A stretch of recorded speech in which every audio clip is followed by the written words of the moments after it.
Bonjour et bienvenue dans le monde de notre vie intérieure. Nous parlons aujourd'hui de la marche. Ne perdez surtout pas l'envie de marcher. Moi-même, chaque jour, la marche me procure mon bien-être quotidien et m'éloigne de la maladie.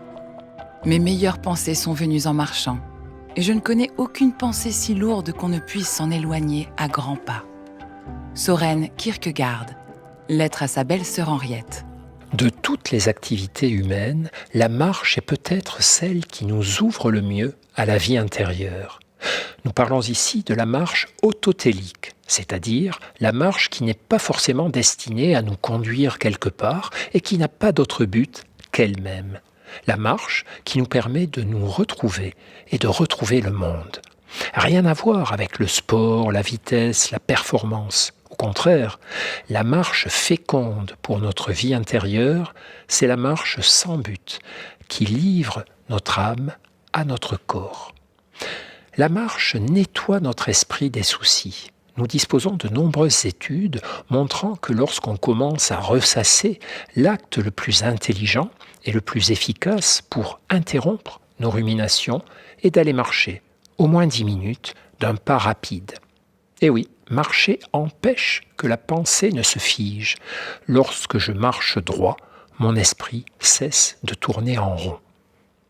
La marche élague nos pensées trop lourdes, tarit les bavardages de notre esprit, fait descendre notre attention dans notre corps, dans sa sensorialité, dans le mouvement de notre souffle qui s'ajuste peu à peu au rythme de nos pas.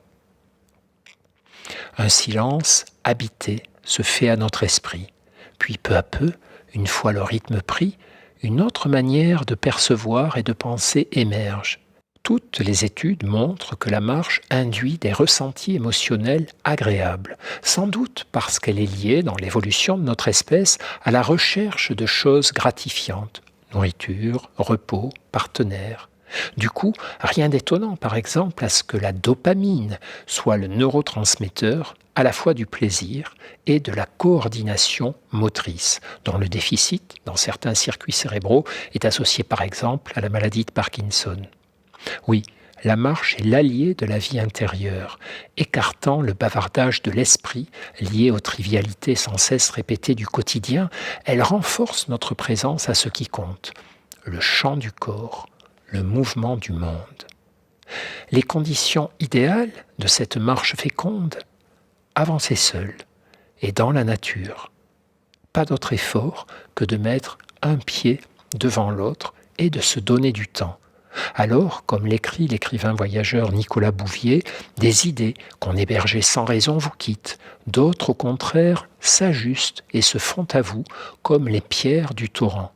Aucun besoin d'intervenir, la route travaille pour vous.